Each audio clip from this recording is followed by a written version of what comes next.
Excellent. All right. When they get started, we'll jump right in.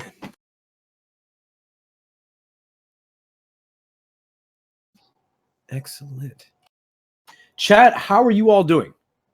How's Chad? You know what? There's 82 of you right now. 82 of you. Some of you participating 82? In chat, some not. Yes, 82 people right now are watching the chat, invested, trying to stay involved, come back into the community. Welcome. We're happy to be we're happy to have you. Come grab yourself a nice warm beverage. Sit with us for a while. Yes, join us by the fire.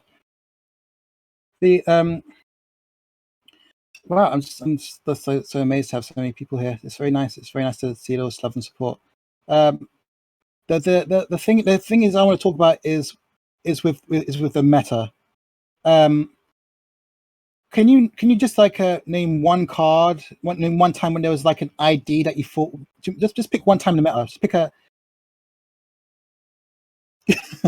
Let's pick one time for example when Near Earth Hub was a thing, and we had Butcher Whoa! Shop. Yeah, I remember that.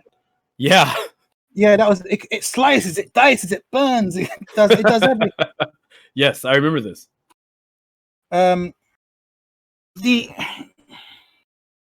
if you take that ID versus custom Baltics, there doesn't seem to be that much of a difference. The thing is, it's like that card had 70 influence, and it did card draw. Now, in my opinion, that by itself isn't the main problem. I'm worried about how big the influence pool was. That was part of it, but that wasn't the main thing. The thing that got me was how it could do everything. I mean, it could do Scorch. I mean, and we had to do was add 2 Scorch to it. You had to add the Sea Source and you put in the AstroScript palette program. Mm-hmm, you could put all the generic cards all in at once. And I remember beating that with Exile. I was actually doing quite well against Butcher Shop. I was like at about a 40% win rate, which is like, that's amazing for me. And I was just thinking about how, well, I'm actually doing well against what is considered a very powerful deck. That was because I could continuously draw cards. So I could just, I was accessing with the Shaper stuff, and I was just drawing enough cards drawing cards at the right time to avoid being scorched to death. And I was using Imp to imp out all the cards, and I was picking it apart, like defusing a bomb. And it came across my mind. Would I want to make Butcher Shop weaker or Exile Custom Baltics stronger? And that doesn't seem like a very divisive question, but to me that became like a huge topic, because part of me just wanted to go make make Butcher Shop weaker, just ban it, make it weaker, job done. But part of me was thinking, no, keep the strength of that, but we need to make some of these weaker IDs stronger. Do you have any opinions on that stance? Making one meta thing weaker versus making something stronger? I think that when I think about card games in general, over the years I've played card games, I don't necessarily, and I'm trying to be as fair as I can here, I don't necessarily think it's bad to have particular decks and or a deck, right? That is just per the numbers better than a lot of the other decks comparably. I do think that sometimes when card design makes it, like when card design dictates such a drastic shift to people playing a particular deck, that it's obviously cause for concern. Like you mentioned NEH, the main issue to me with NEH was not only did it have additional influence compared to the other NBN identities, but effectively baked into that ID was a free click. And so you look at that, and you think about it, and you start doing the math on that, and you go, well, hold on, it seems clearly more powerful than available options. I get a free click, I get more influence, which means that if there was a deck archetype that already this deck would excel well with, I now have the ability to bring in more tools from different factions to make that archetype even better than any other faction I could play this in. And I know, and then yeah.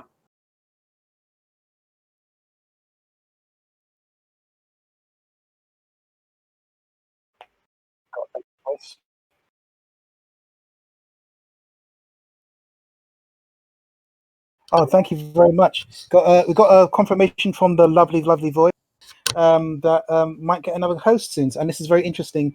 I've been looking forward to this because I'm told that this person is involved with the card art for the Nisei project, and I just love it. It's the art is just such high quality, and Oh, it's I'm gorgeous. so blown away by it. Hey, Yeah. appreciate it. This is Patrick Burke, Blue HG, ex art director for Nisei, and I worked on a lot of the art and oversaw a lot of the art that you will be seeing for the Downfall and Uprising cards during this tournament. So it's good to be here. It's good to talk with you, Jason and Hollis, and I'm excited to see this game. Princess Space Kitten in particular is someone I have a lot of affection for. She's the OP coordinator for Europe in Nisei. Oh, wow. She's a huge community organizer, does a lot of really good work, and just a very effusive person to be around. Looks like she's starting off strong with some econ and some bad pub for Sunny. Some points on the board.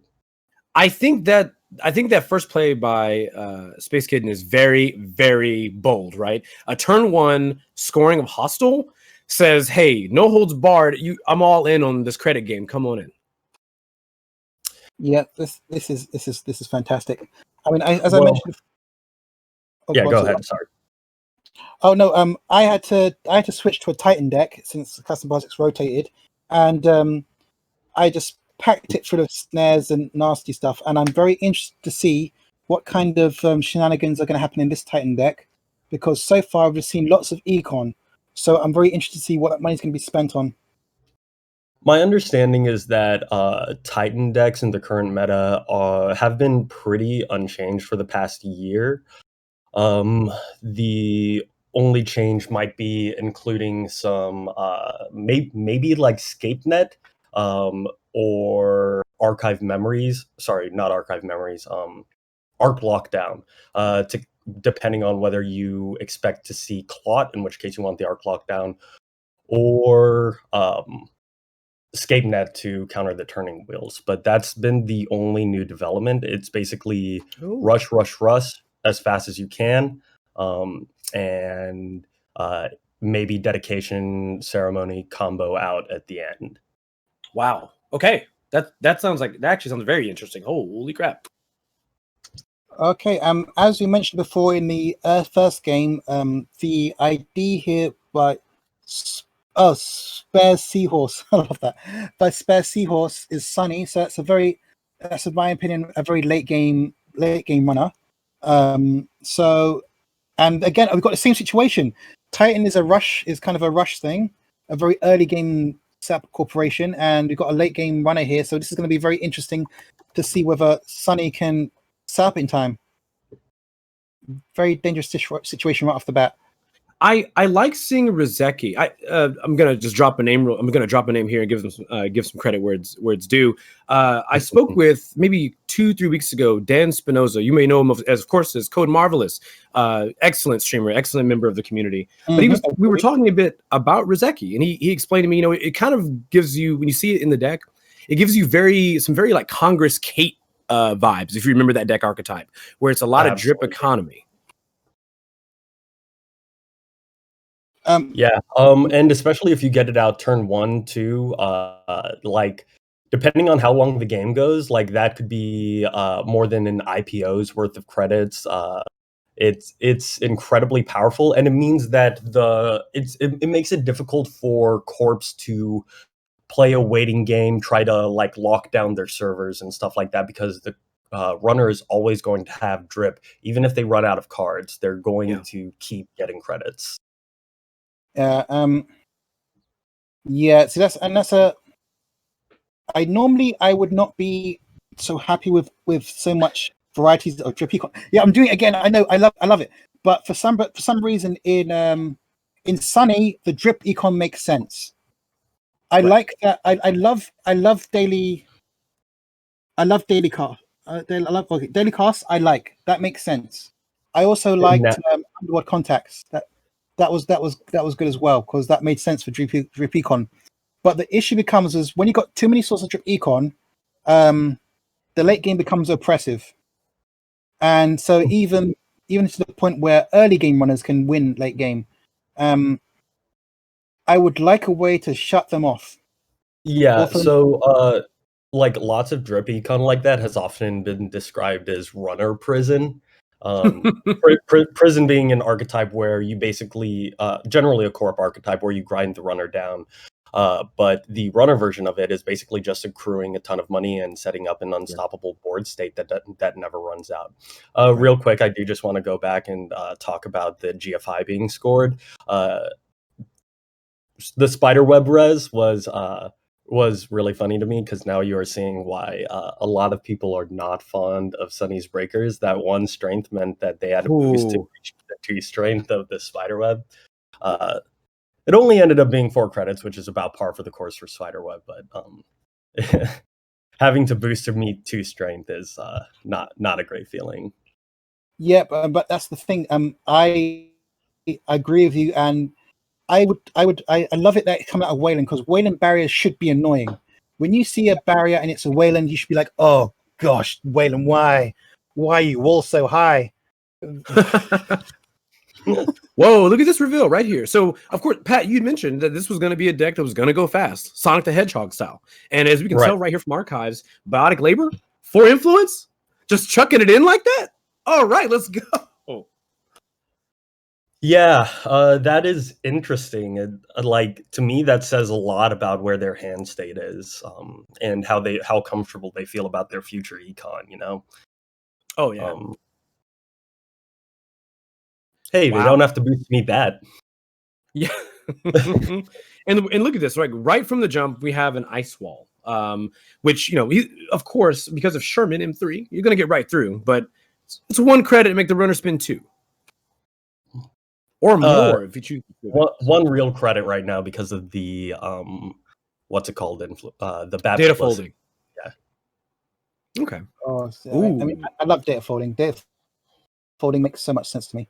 Yeah, I like it because there's a possibility of it being turned off. Right. I mean, I'd like there to be a card like Bad Times. I like Bad Times, and that's if the runner has a tag, you can play this and they lose 2 memory, and it costs like 4 credits to use it. I like that card. I love it. But at this point, Spare Seahorse has so much memory that would be irrelevant. But I like that kind of design. I love Bad Times because it is such a flavor win. Oh wow! So they that's such a big just running through these gear checks, accruing up all the agenda points. This is going to be hard to come back from. Normally, I see Sunny against Titan, and I expect Titan to win because Sunny takes a while to set up. But this Sunny just had all that drip econ right from the get-go, 2 daily casts to start with, and it got a really early lead against Princess Space Kitten here. Yeah. What I'd like to see. Oh, and just like that. That was so quick. That was so good. That was so good. Both players there because it was a shame Titan to get up as fast as I'd have liked. But what I'm worried about is especially with cards like Rezekai. I think that there should be a condition for it to be trashed. Like, for example, if another program gets trashed, trash this card also. Just something like that. Just that would be enough, because then you can have shaper cards that get trashed when the run is unsuccessful or something like that, or if meat damage is done, and then there can be like a whole collapse of your rig because you didn't maintain it. I think that's again, always these cards are so good though. I love them. Sorry.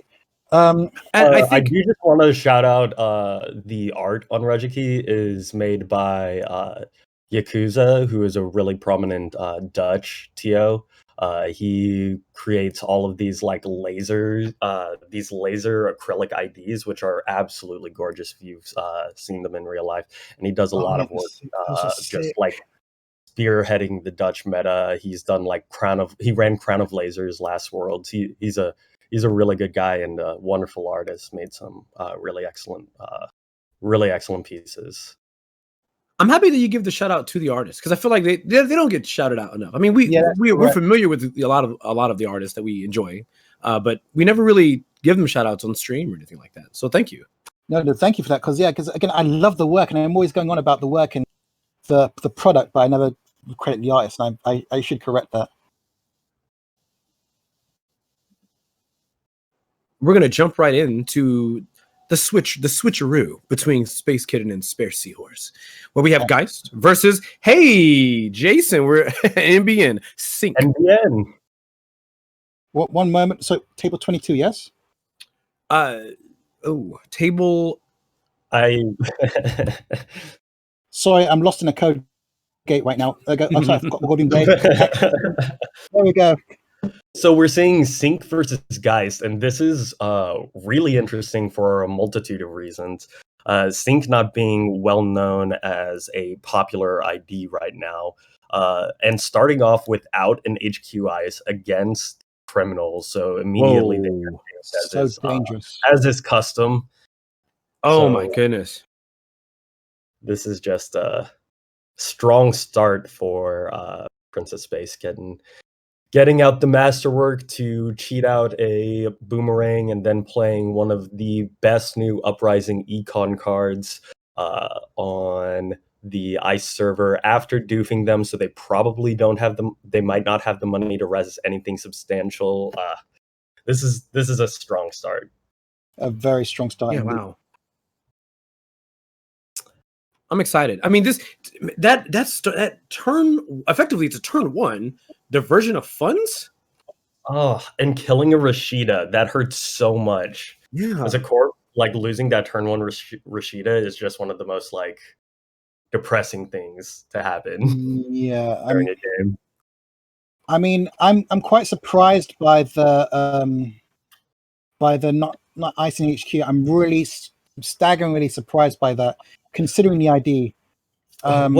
So they really they might have only had one piece of ice and they really wanted to protect Rashida, which is honestly almost more important. I think getting the boomerang out is really what sealed the deal. But also against ice, you kind of have to expect one ice isn't going to be enough. All he needs is a Gabali, a Kangamato, a boomerang, and it hurts. That's a very stable argument. But I would put it over the HQ purely because if the diversion of funds happens, you can res the ice and lose the credits there rather than to the diversion. Yeah. So go on, second. Was that an NGO from? Okay, good. Yeah, good. That's it. Yeah. I was wondering. I think that even with that amazingly strong start from Space Kitten, I think that it's still possible for Sparse Seahorse to make a comeback here. Guy's start is strong, but as with that NGO front, throwing some credits back to Spare Seahorse, I really, really hope that like Spare Seahorse is able to get back up and start building their board again. Yeah, and it's really impressive recovery right there. So we've got that double draw HQ ice installed says to me that they did not have a lot of ice. Yeah. So with Princess Space Kitten playing Exile's the younger brother, sorry. The one with better abs. Yeah, the one with I love that. Yeah, the one with better abs. I'm waiting for the I'd normally expect lots of Link and then like the crowbar and the link breakers.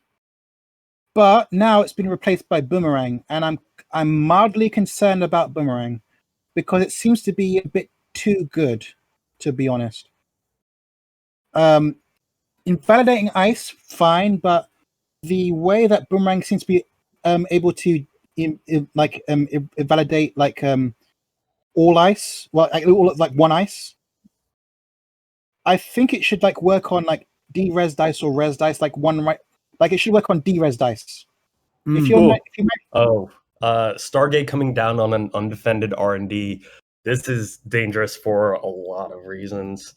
Luckily, the Sync knows that they'll be able to get at least one piece of ice, but normally being able to trash the ice and then go in and scoop the agenda really hurts. Oh, that does hurt on so many levels. Oh, that's so good. Yeah, part of you. I heard you guys talking about Stargate earlier and contrasting it against Keyhole.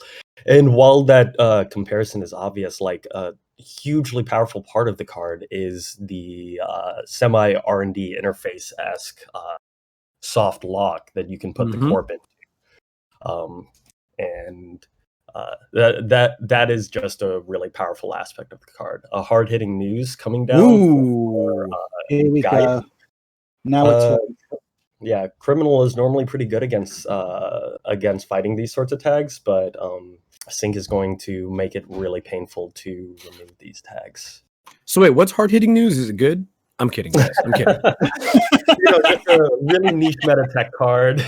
Oh yeah, okay. Just want to make sure. Didn't know if it was good. For our stream viewers, it's a trace which, if successful, lands 4 tags, which combined with Sync making it one more expense to remove a tag can be really painful.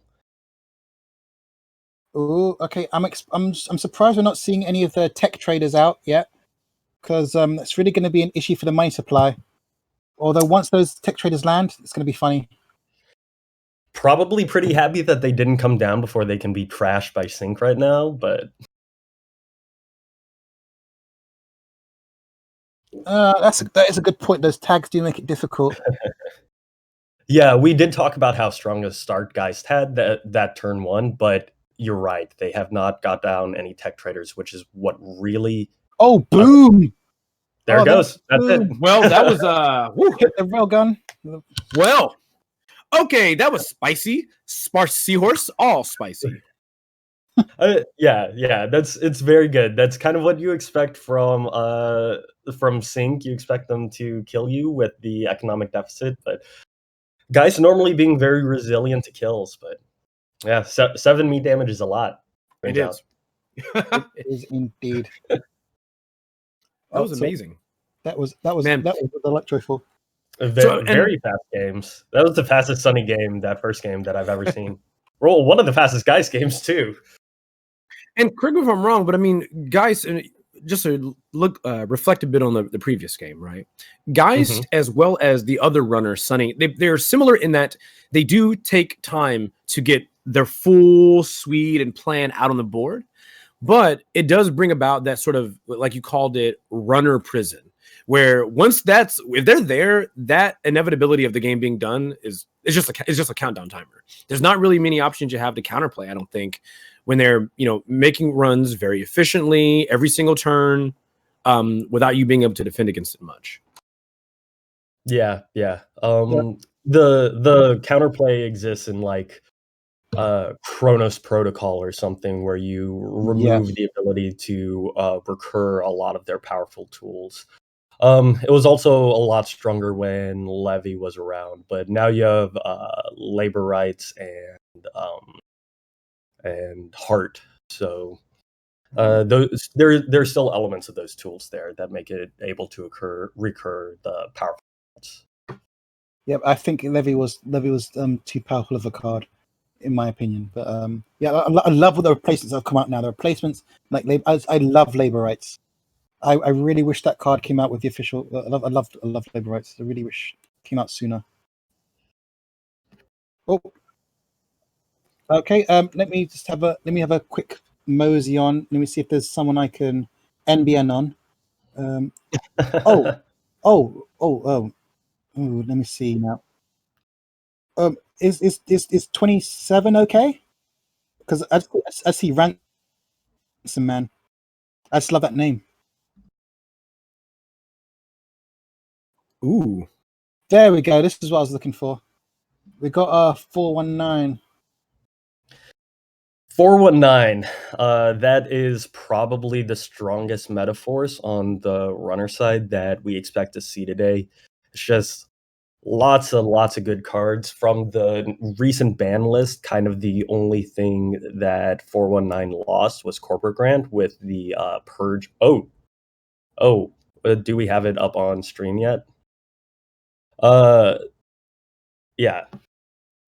So we are going into game 27, right? Solemn Storm Yes. versus Ransom Man. Okay. Yep. The 419 just bravadoed into Asa's HQ, and Asa rezzed a very early tier. Oh, nice. Yeah. Incredible. Love this card. Love seeing it played. Love seeing it res turn 1? That is insane. So did all those subroutines fire just now? Like the 2 brain, all of it? Oh, okay. They clicked. Okay.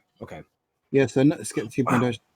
Ended the run. That was a lovely. Yeah, Tyr this is a lovely card. I wish this card was an official. Came out officially. I love this card. Oh, okay. This art is amazing. It's by Liga Schmelzkamp, who is basically the most prolific cyberspace artist in Netrunner, and we were very lucky to get her for a Nisei card. Her work is quite exceptional, and again, just really fantastic. Fits in with the other god eyes we have, like Wotan and Anansi. Anansi, I believe, being another Liga Schmelzkamp piece. Beautiful. Not sure I'm pronouncing that last name right, but because it's quite the mouthful. But her art is quite wonderful, and she's quite a wonderful human being. Yeah, and this whole card concept is lovely, and I missed having such big ice. I mean, especially a big sentry, nice big fat juicy sentry. I miss Janice. Oh, losing a Rashida again hurts. Just seeing those go away early is so painful, because that can be such a stepping stone to launch you into a more accelerated game state mid game or early game. Excuse me. Okay, well, I see that 419 is practically set up there. The expose on 419 is lovely. It proves my point. Expose seem to have gone instantly from being underpowered to overpowered. And a combination of 419 and Amakua. A match made in heaven. Mm-hmm. I want to point out a card here that I have yet to have the opportunity to play with or seen play yet, and that's it's on Ransom Man's side. It's Roughneck Repair Squad. For those of you following on the stream, it's a 0-cost Wayland asset that's 3 to trash. Its ability says you can spend 3 clicks, gain 6 credits. You may remove 1 bad publicity. Now, it's not that common to see cards that actually remove bad publicity for the corp, and in fact, often they're really just not worth it. So this sort of combines a Malange Mining Corp with the ability to also remove the bad publicity. What cards do you think that Ransom Man has? Because mind you, I haven't played in a minute. So what cards do you think are in the deck that are generating bad publicity to make this useful, or is he just using it for the credits? I think he's using it for the counter. So one of the things of 419 is running generally in this meta is a lot of mining accidents, which generate bad publicity if you're behind in credits. And bad publicity is really bad for asset-based corps, because each time they go to trash one of your assets, it's 1 cheaper, right? So I think Ransom Man is running a lot of assets and recognizes the threat that bad publicity poses to him, and is trying to counter that. We see a Drafter resed on R&D, which is the Architect replacement that just came out in Uprising. Still good, yeah. Even with even without being the turbo accelerant of like looking at the top 5 cards of R&D and whatnot. It's still really excellent, still wonderful for Asa. Hopefully, I imagine they're hoping to recur something like the Rashida or something like that. Yeah. Okay, and now Asa seems to be finally making its move. because I was wondering whether Acer was going to go full Glacier and have lots of upgrades in one giant server, or it's going to go for the assets. And it seems to be going for the assets ban finally, and it seems to be finally taking effect. Well, part of the thing with ASA is also that they really like fully operational, right? Yep. So you need to ice those servers as well if you're going to make fully operational work. I can see that. That is and it's a very apt. Yeah, because I could never use fully operational before in custom projects because it'd take me too many clicks. It'd take 2 clicks to just to set down and get the servers ready, and I'm only doing that once per turn, and the runner could just trash that and set me back again. Mm-hmm. Red level clearance, one of my favorite, probably my favorite, honestly, downfall card. Excellent art by the current art coordinator, Kremler.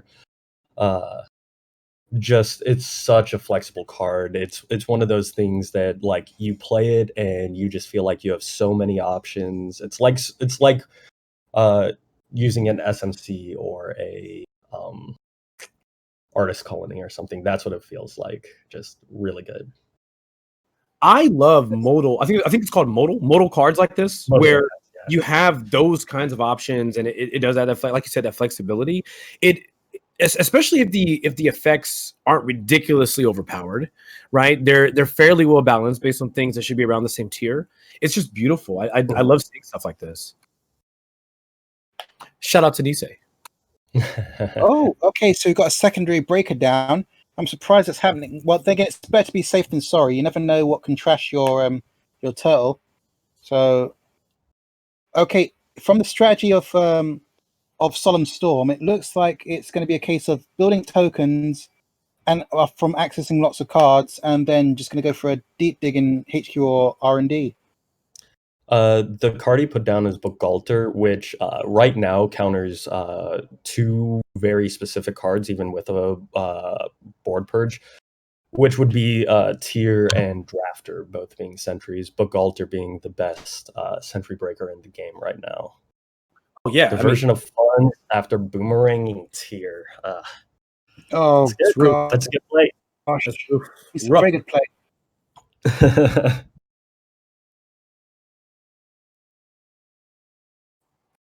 I'm stunned. I looking at Bugalter, this card is sick. This is so good. It is pretty incredible.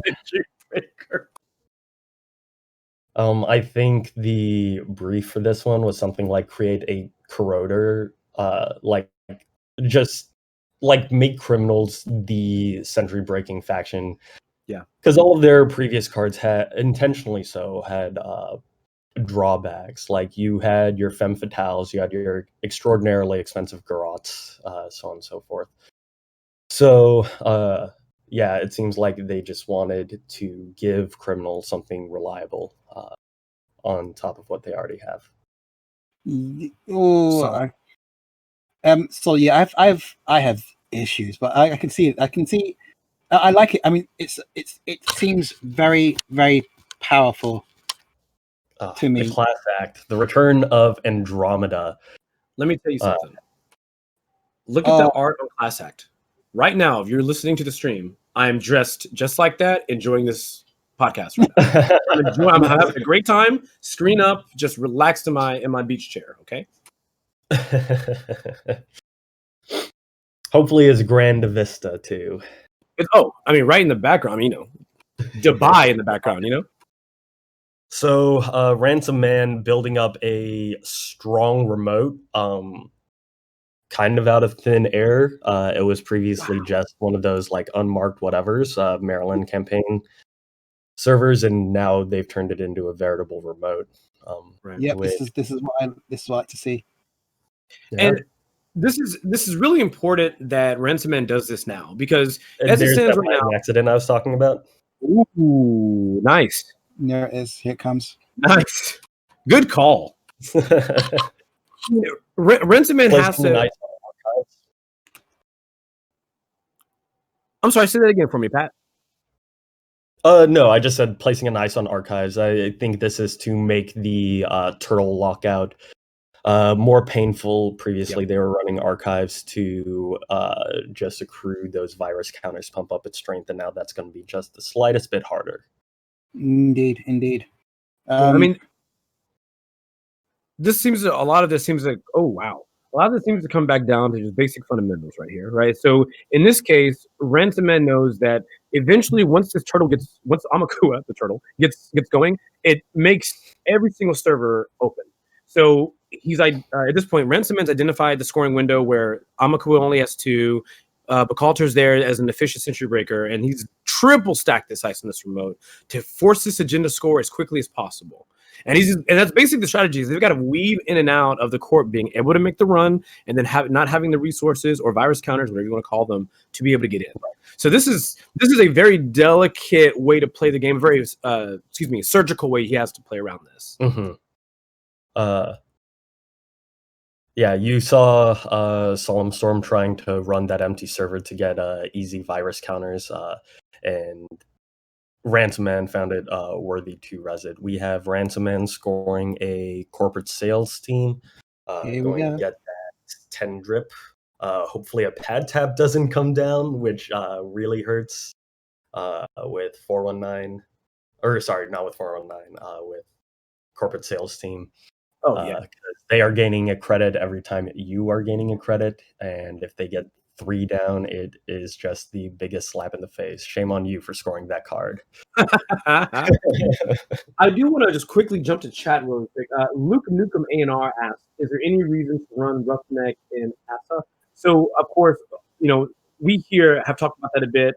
It was, I believe it was goodness gracious, Pat that said, of course, it helps against mining accident. Someone in the chat pointed out that something else it does is it uniquely works well with Jeeves model Bioroid, right? Because you'll spin all 3 clicks to do the same thing, and then you get another click back. Yep, very good call. That's so beautiful. I love that card. Yeah, it's neat. It's neat. Neat.jpg. Hunting Grounds coming down to counter the IP block placed on R&D. Going to make the turtle less of a liability for the runner right now. Yeah. So Jason, I have a question for you. Sorry, who was that? Jason, I have a question for you. Pat, you're welcome to chime in, but I asked you the last question, Pat, so I'm gonna ask Jason this one. Okay. Right now on the corp has 12 credits. Ransomman has 12 credits. Remote server, however, has 3 ice plus a card installed. If you're the corp here, are you stuffing an agenda in that remote and risking it, thinking that maybe the runner will rationalize not running there? Granted, they don't have many credits to do so anyway. It's what I would do. Or are you simply just throwing it like an EGO? Oh, both. That's easy. That's easy. I'd be doing both.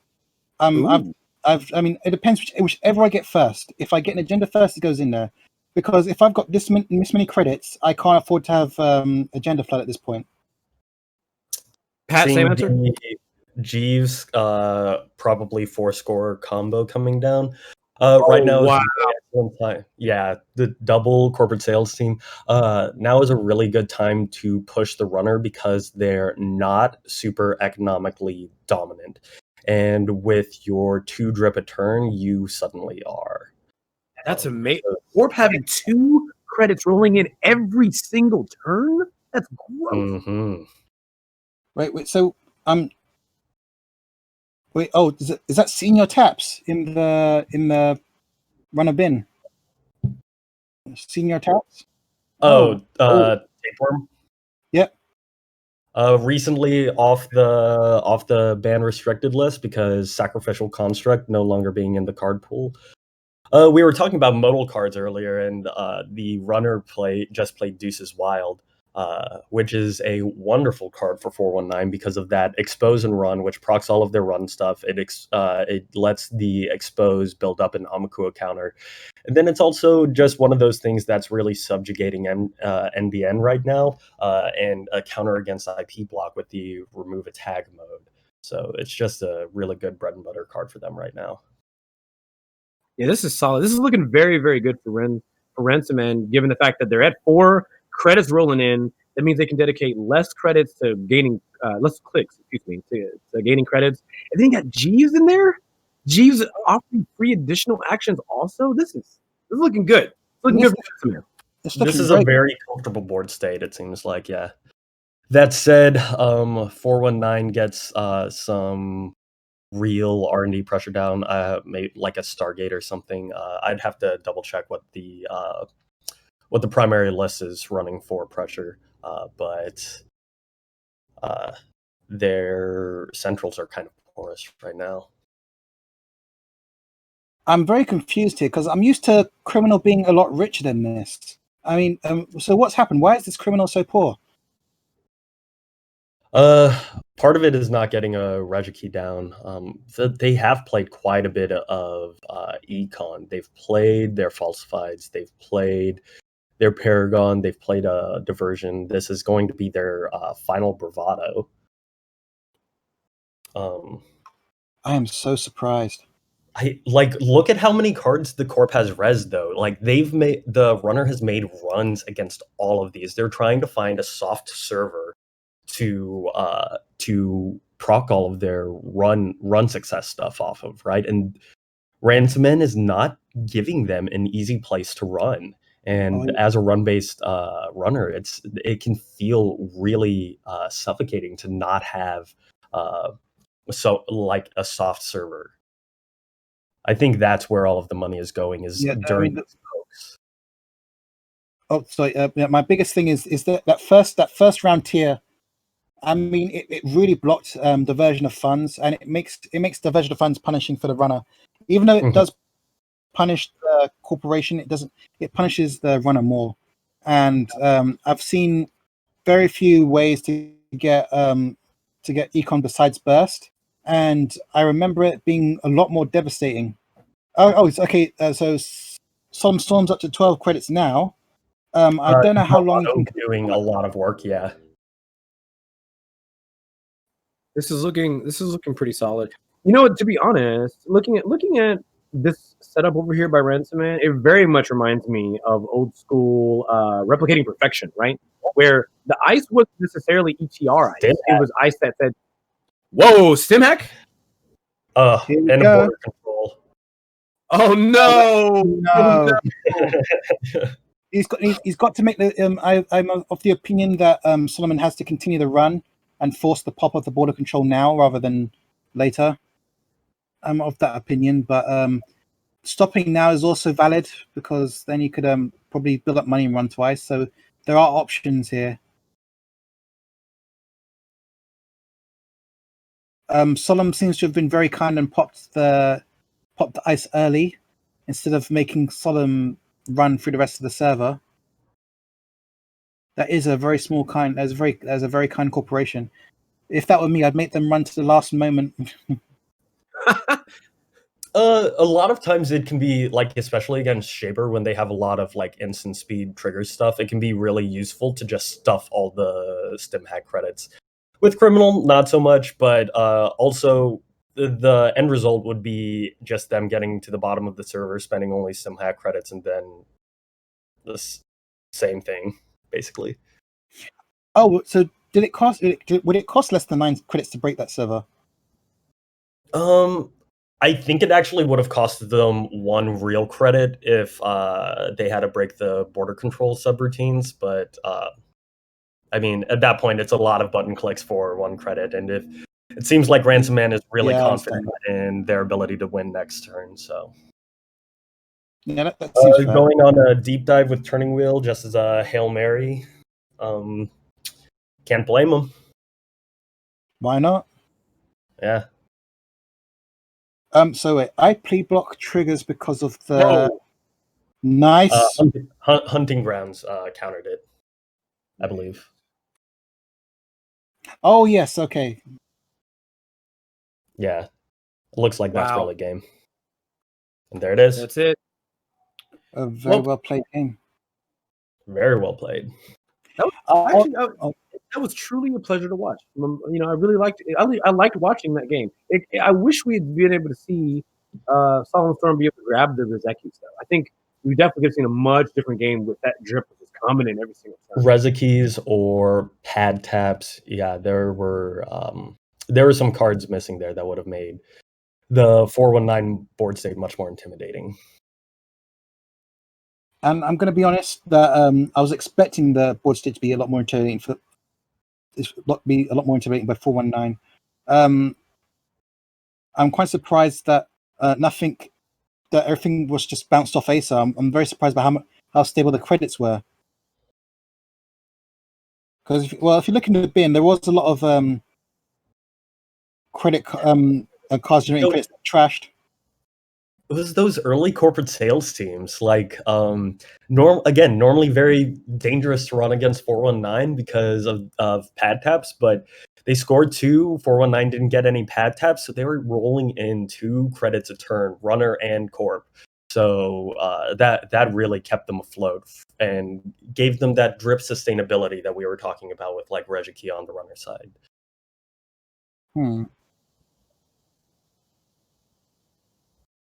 Very fast games.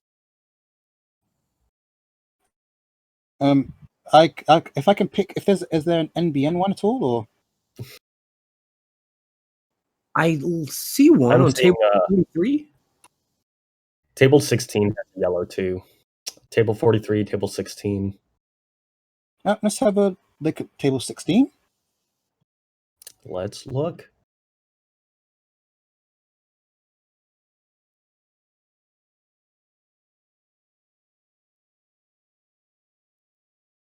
GameNet versus Hoshiko Shiro. Both new Nisei IDs. I see Hoshiko Shiro is running a lot of the companions and Keiko, running Trickster Taka and Paladin Poemu, and Keiko, which gains you money every time you spend credits from those companions. Zero, just good stuff. Recently removed from the ban list. Incredible card. Doubly so when we had what's that Martian resource that let you accrue power counters and then discard cards from the corpse hand? I know, Clan War or something like that, wasn't it? Or I'm blanking on it. Just completely blanking. Yeah, I know. GameNet is going for something similar to the previous Asmari 6 agenda suite in the previous meta before this ban list. Just pulling up lots of servers, lots of end the run effects, using the ID to leverage some economic benefit and glaciering up. So this should be a pleasure to watch. Oh, look at that Surveyor. Ugh, that's nasty. Oh, that's so nasty. Oh, I mean, Eniterra seems to be doing just fine, being in a lead 6-3. Okay, so if we look at the runner here, a very stable setup. Basically, credits, breakers, and a way to trash ice. It seems. Yeah, Hippo, good. So this is going to be okay. And look at the credit level. Game over. Wow. Okay, not a card I expected to see today, but this is cool.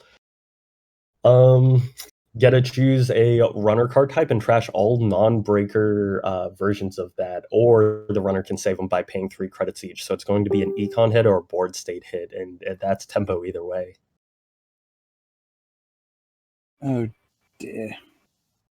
Well, trash the breakers. The conspiracy breakers. They'll come back. Then again, you're taking credit hit then anyway. Game over says non-icebreaker cards of that type, so sorry. He's probably not going to choose program. Probably. The art on Game Over. This is so cool. It's just such a good composition. It reminds me of the Soulsborne games, that insulting bold "you died" whenever you die in the game. So good. Again, once again done by Krembler, the current art director, just doing some wonderful work. I've seen a couple of previews for the upcoming promo sets and card sets, and let me tell y'all, you're going to love some of the work that he's been putting in. Oh, wow. Coming up, huh? Yeah, coming up. And Nisei has actually shown a lot of it for their previews of the, like any of their news about the next sets. Let's see. Yeah, the announcing system gateway on the 22nd had some excellent art that shows you the caliber that you'll expect to see coming up in the future. Very exciting. To the whole Nisei crew, yourself included, Pat, you guys are doing an excellent job. You're all doing fantastic. Appreciate it. I think me and the team especially, Izzy Iqbal and Kevin Tame, did a wonderful job making the new cards look professional. Like, it feels like it's still being run by a company just by looking at the cards, and that's good to hear. Yeah, just posted in the chat a link to one of the recent articles with the art piece from coming up stuff. Benjamin Galletti, who has been doing work on a lot of the Shadowrun books, so getting some good names. I got all the connects. It's always weird to me, seeing the decks like this that are all 5/3s. It just seems so much of the game's history, that just has not been the way the game was played. So to see 5/3s have evolved and changed in a way that make them worth scoring, it's amazing to see these new archetypes that exist because of it. Well, yes, how many 5/3s are you seeing run that existed like near the beginning of the game?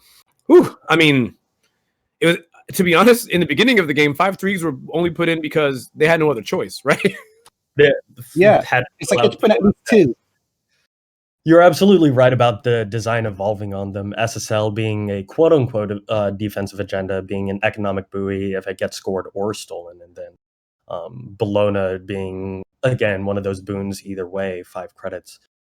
And also Inez Mari in particular was really powerful because you only had to run 6 agendas, which made the runner's job a lot harder. You also had Echo Chamber to get you that 7th point, and that's a point that the runner couldn't steal, and it just made it definitely leveraged the point equation in your favor. We'll see if this is so now they're both on 6 points. Bologna doing the work to refund and help with the tempo of Big Fleet.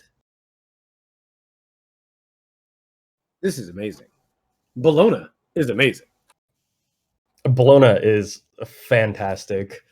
Artwork on that done by Nikita Hopkins and Ian Fairclough, both members of Nisei. One is the moderation coordinator, Ian is the world builder, and this is a really cool piece. It's very Tree of Life from Kabbalah, like those intricate connection type thing. Really cool esoteric references. Kind of gives that more like sinister feel to NBN tapping into the ancient powers, right? Someone cue the Twilight Zone music immediately. Get it ready. That's gone from my head now.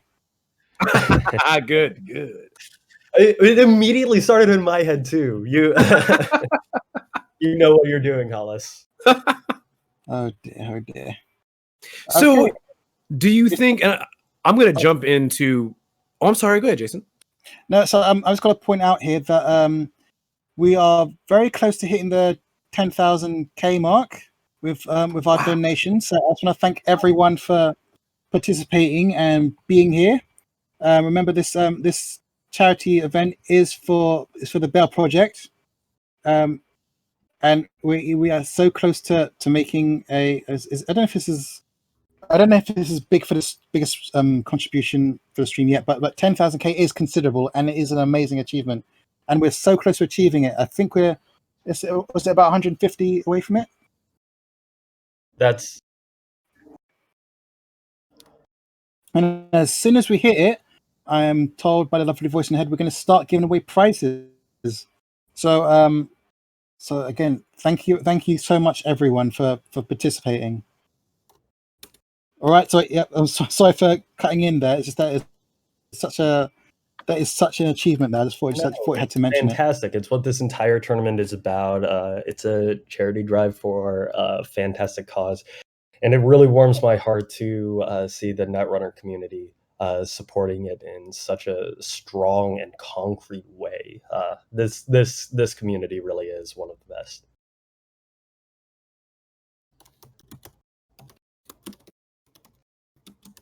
I'm impressed. I'm impressed by so many things right now. I'm impressed by the actual the charity of everyone involved. I'm impressed by the over 100 people right now watching a dead game. To you know what I mean? Like just that love, all that love for everybody feels so good, and people are being so supportive in chat. It's a good day. It's a good day to be a Netrunner player. You know, It is. You can stand proud of what the community is doing, what the organization running Netrunner is doing, and you can be proud of the wonderful games we get to see on stream.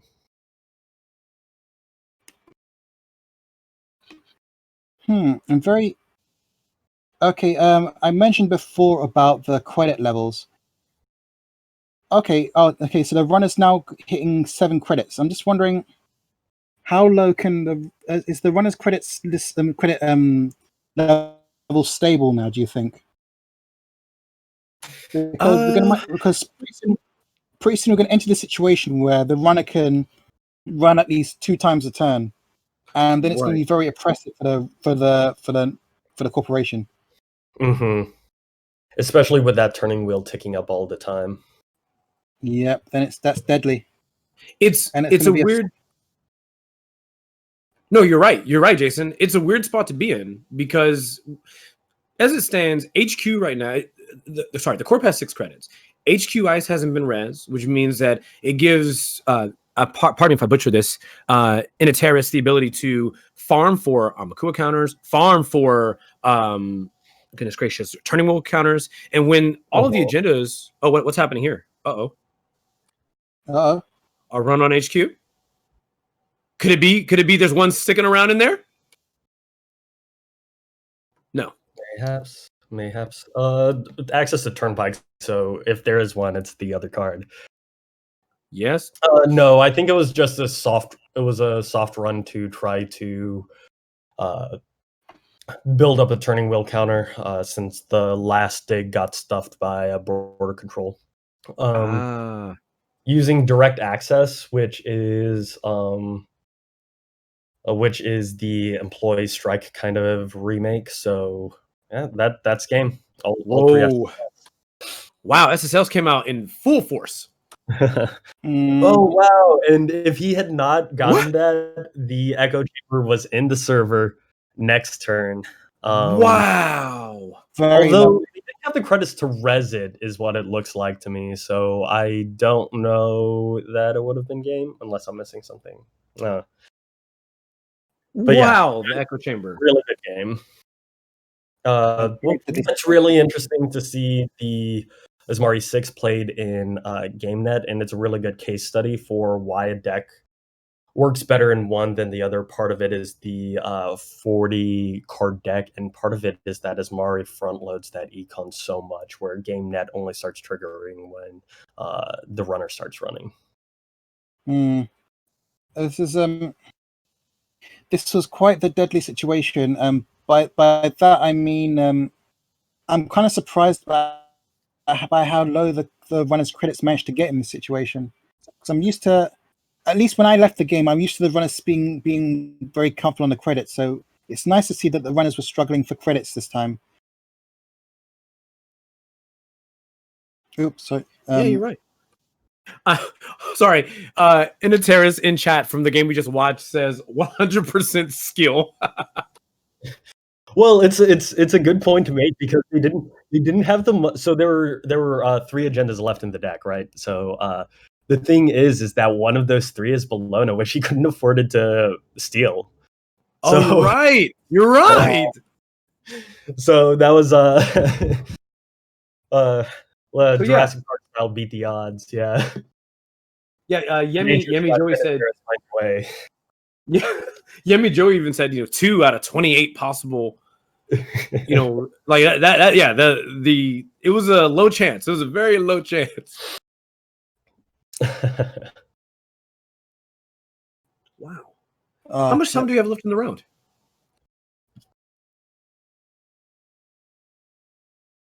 Anyone know? 10 minutes. Okay. Okay. All right. Woo! Congratulations, everyone. Did it happen? That's amazing. Okay, the I'm so voice proud. in our head has told us some wonderful news. We've hit the 10K mark. That's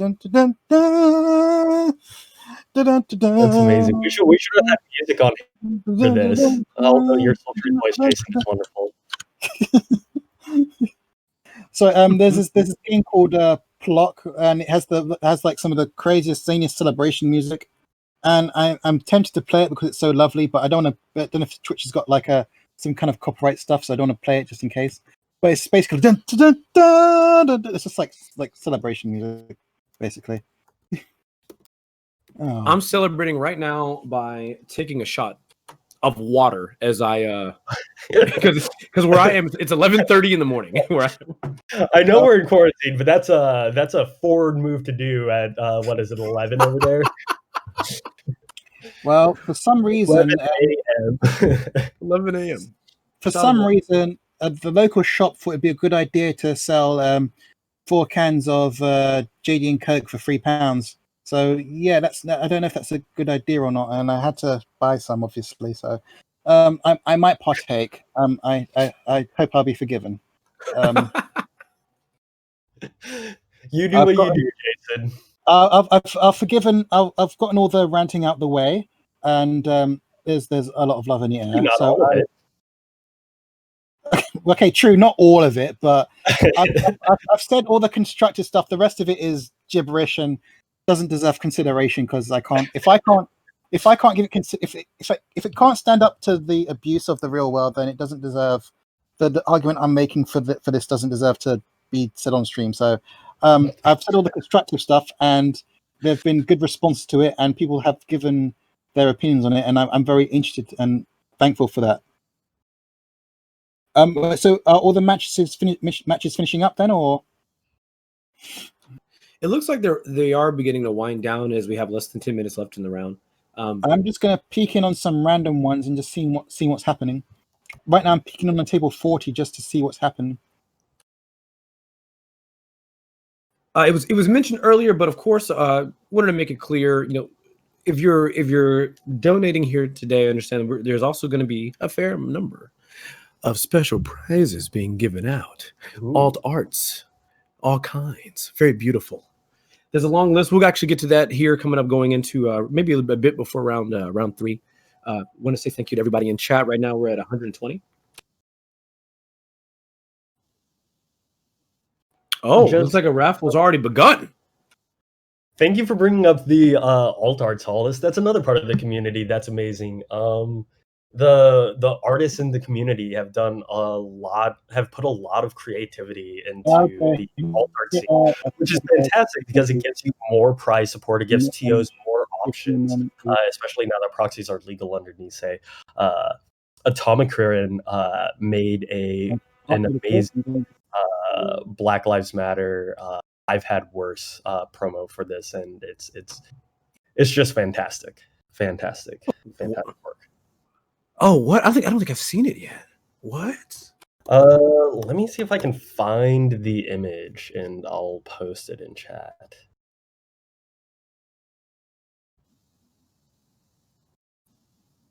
Yeah. Gorgeous. Jay Run.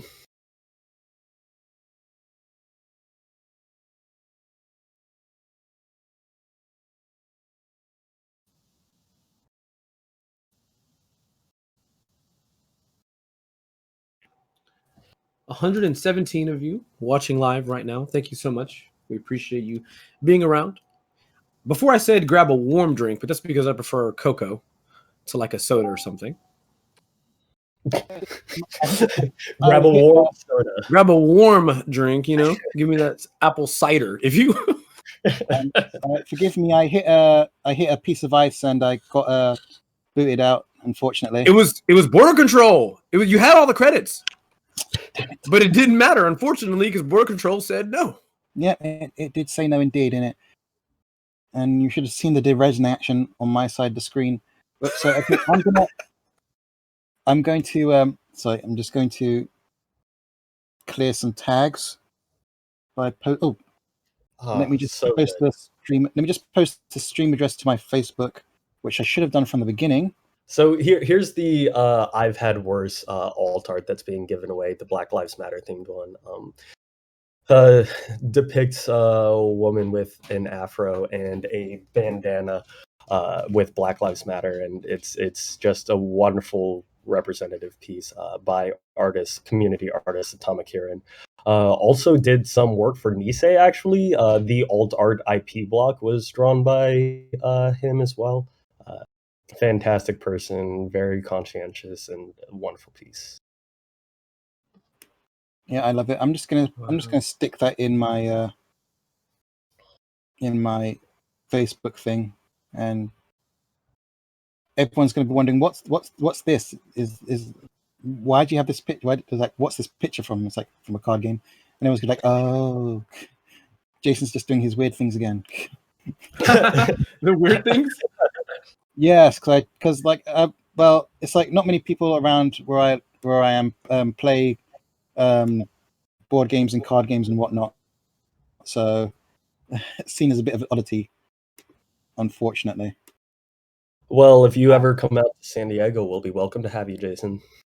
It's I appreciate that. Definitely might not be so popular coming up here. So what's that? Although traveling might not be super popular for the foreseeable. Oh yes, due to the reasons, viruses. Yeah, I love this alt art for I've had worse. I do too. I quite like it. Okay, the eyeliner is fantastic. Yeah, it is very Egyptian, right? Yeah. Strongly Egyptian vibes here. I like it.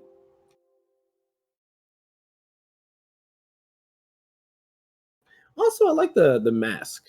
You know, because it's relevant. I like Absolutely. No, let me just get rid of that. Gorgeous. For some reason, I can't post a picture. Okay, I'm just gonna. Yep. Okay, everything's crashing here. So I'm just going to not do that and not make things worse. Okay. Okay. Okay, I shall be right back in a moment. So please continue without me. I give them about 5-10 minutes. I'll be right back. Absolutely. Pat, I have a question for you. Yeah, go ahead, Hollis. What's up? So, no, I mean, again, I've been out of the competitive meta for a while. So looking at this game now with both Downfall and Uprising all out, and of course some of the recent changes to the most wanted list that have gone forward, do you think, or sorry, I guess the better question is, what do you think are the key decks competitive wise on the runner side and on the corpse side? So, I've also been out of the game for about 6 months, but I talked with a couple of friends who are high-level performers in the game and got their thoughts on it. So I do have some good some references to draw off of. So I mentioned earlier that Criminal, particularly 419 and to a lesser extent Leela, is massively powerful right now.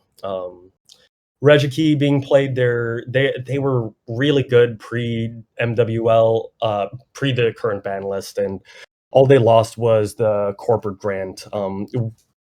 To which, guess what? They can either play Daily Cast, which they weren't running, or they can play Tapeworm. So it's largely stayed unchanged, and just expect that to be really good. They just have a ton of good cards, a ton of good econ. We saw multiple times in the last game how Bravado just incredibly makes a corp go from 0 to nothing. expect to see Anarch as well. Hoshiko is pretty good. There's a lot of experimentation being done because 2 Anarch power cards have just been released from the ban list, Zero and Faust, which we've seen in the last 2 games. So and really, really incredible cards, going to really buoy good stuff. Anarch Zero in particular will make the Conspiracy Breakers even stronger. Ban list, APOC Anarch was probably the most popular version, but since DDoS got banned, it'll probably survive, but no longer is the clearest best. Rounding out the runner factions, Shaper got a lot from the new ban list, getting back Hyperdriver, Ngolo, Aesops. So there's probably a good deck out there, but it doesn't hit the ground running quite as fast as Anarch and Criminal do right now. So I expect to see a lot of 419 Leela and a smorgasbord of Anarch factions. And I especially on the APOC, on the conversation about APOC, I've talked to multiple people at this point about, you know, some of the most prevalent decks at the time going through 2019, even going up to today, and it seems to be that, yeah, like you said there, Pat, APOC has made such a huge. I mean, it's always been incredibly impactful, right? It's been a deck that's existed for a while, but it has been the direction a large portion of players have leaned towards to depend on, because it just disrupts the entire board state so dramatically. I mean, you can take a scenario where the Corp is clearly advantaged, and with cards like DDoS and Apocalypse, it's over. It's just, hey, that entire advantage you've worked this entire game is set up. Just one fell swoop, it's gone. Let's just hit that reset button. Let's see how well you do now. You know, and it's much harder. I feel like it's much harder for the Corp to get set back up in that beginning, right? I mean, that's always been the advantage of runners, is that runners have the benefit of, because of cards like self-modifying code or IDs like Cabernet Wu, to be able to go find key items they need earlier. Whereas the Corp is kind of stuck with what they get. It's a little harder for them to dig to get that board set up initially. So initially, the runner is going to have a fairly strong setup compared to the Corp a lot of the time. So when you hit that reset button mid-game, it gets disgusting. Yeah, and well, the most powerful runner card in a situation where they're both reset back to 0 is the runner basic action card, because the runner with 0 credits, 0 things on the board, guess what? They can still run, they can still pressure, they can still accelerate their board state. Guess what? Corps, in order to score their agendas, they need to install other things. They need to gain money. Runners can run without money, without breakers. Absolutely. That's true. That's so true. As far as the Corp side goes, RP was not RP. PE Grinder, Personal Evolution Grinder, was probably strongest Corp deck pre ban list, but the ban list completely ripped it apart by banning a whole host of cards, particularly Breach Dome and Kakago. And Shipping from Tenon. So it's just straight up not viable now. Titan is still prominent. Like I said, it hasn't changed much within the last year. Just rush fast, gain money, draw your deck in riot order, sort of. Shaper is potentially better right now, so which means that hurts Titan with Clot and self-modifying code. But sorry. Oh, wonderful. Amazing. We are, for the people on stream, we it seems like we're going to get guest commentator Damon Stone, which is fantastic. Don't freak out. Don't freak out. Don't freak out. Whatever you do, don't freak out. No. You say as you're sweating bullets. I have no idea what you're talking about. I am totally comfortable. Sorry about that. I had an issue with my microphone. Well, welcome back. Welcome back. Am I coming through clearly, or am I sounding funny? You sound fantastic. Excellent. You sound pretty good. Just a little bit of a Bioroid flavor, but pretty good. Oh dear. I think I've used a different I think I've changed the audio thing, and I've lost my glasses for some reason. Oh, where are you? Just wanna- a quick run. Rest of the course. We've got Titan, RP gained bioethics, and Obokata, so we might expect to see a version of that. CTM gains Mamba Temple, Commercial Bankers Group, and GFI all in one list, but 419 still runs them over. And then, as we saw, ASA is really good, really out there. Since APOC is less prominent, I expect to see more of that. Leela's prominence mostly being a meta choice to ASA. So that's what I expect to see a lot today. We know earlier in the stream we watched a Leela game, and it was solid Leela. Mm-hmm. I mean, it's pretty much the same deck as, like, very similar to 419, except that less Amakua synergy, but more targeted counters, right? That, like, is very similar decks. Okay, that's that done, and okay, that's working. And now I just have to remember where I put my glasses. Okay, I shall have to return once again. I'm so sorry. This will only take but a moment, hopefully. We live in cyberspace, so trust me, technology messes up all the time. You're good. It sounds like Jason just got game overed.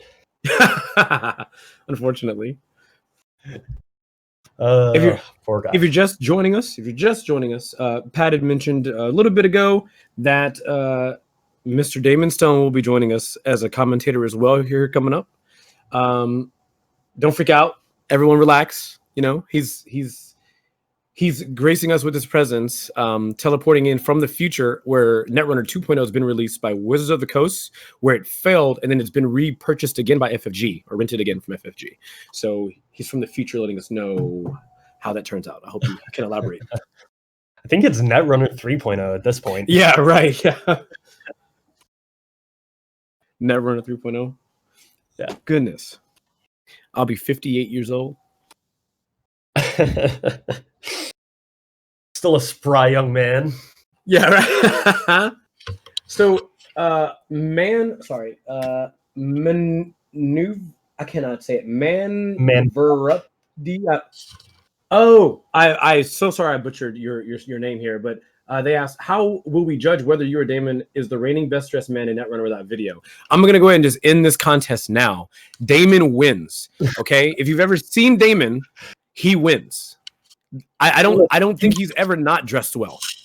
I think you give him a run for his money until Damon starts busting out the dance moves. I'm sorry, like once that happens, the elevation just goes up. There's someone else that completely. I know who you're gonna say. Scottish. Seamus. Yes. Yes, Seamus. Yes. Yes. Sorry, Seamus is no. I'm sorry. There's no contest. I'm sorry. Seamus is well, he has an unfair. I'm biased towards Seamus anyway, so don't worry.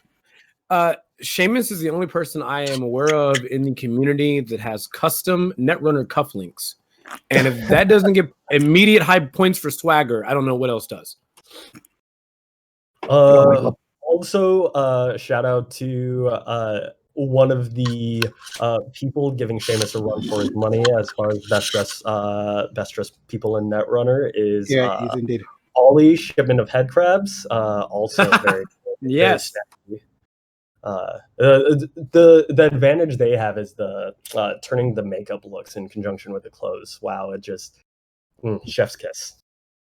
Oh my goodness. Sorry, what was that? Sorry, wonderful voice. Okay, I'm going to. I literally just went downstairs and got food, and then forgot my glasses again. Literally, I'm going to stay here. I'm going to be blind. I'm literally going to be blind. So I'm going to do this blind.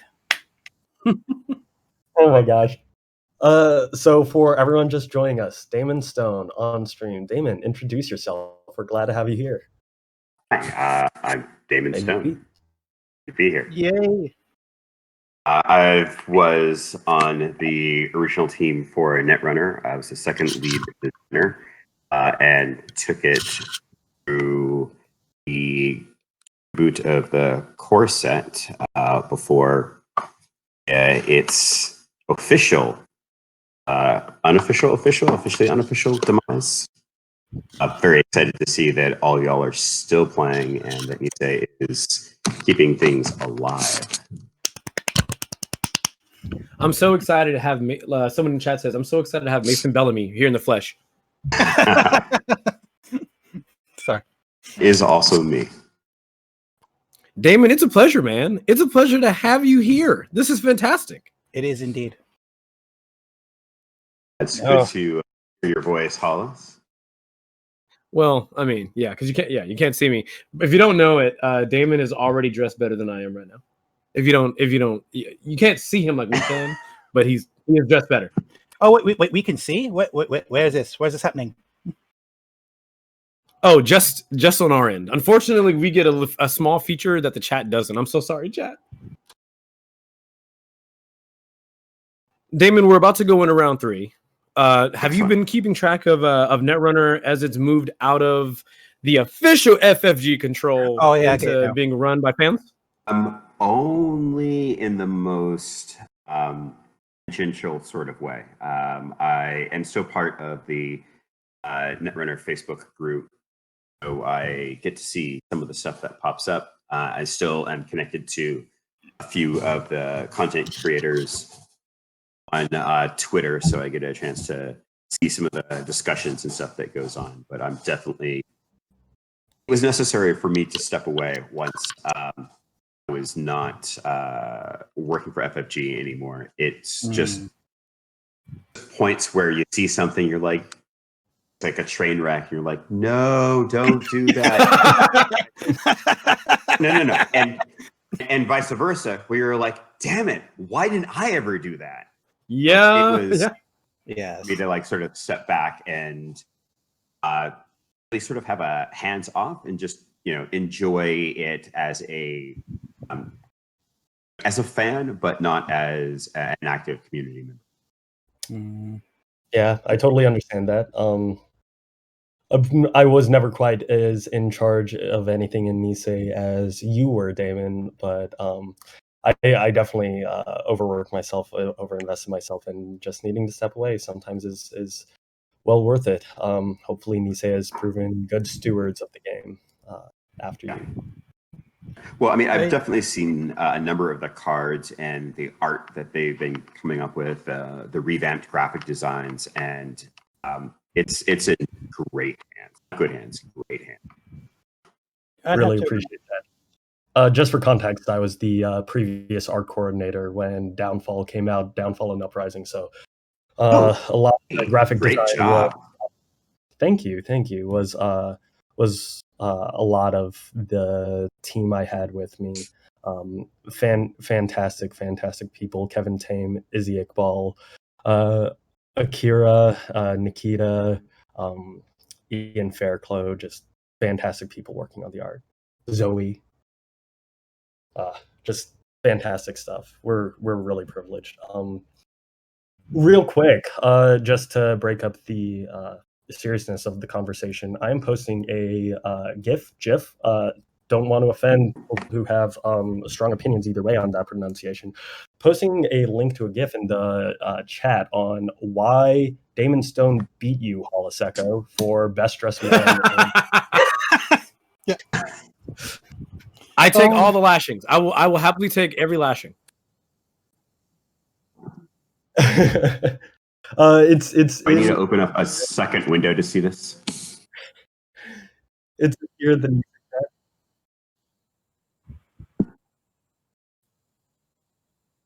Oh dear.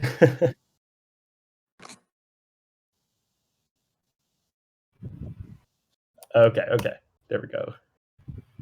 And this is in the. Oops, Daisy, I'm in the wrong thing. I've got to be in the.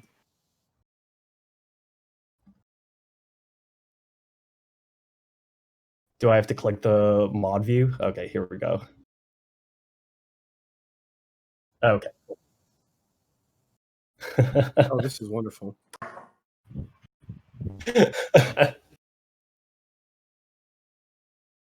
I could not be happier.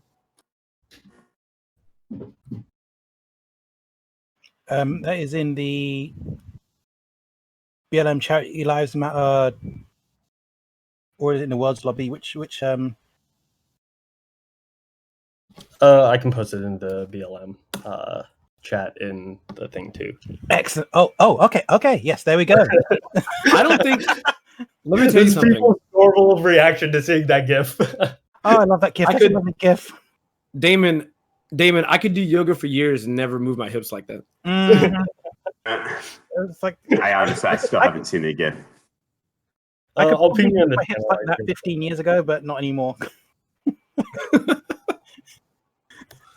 It's so smooth. I'm like, what is I going on? know. Oh, there we go. I see it. No. Okay. I'm gonna How have you to. want best man? Solid. Solid.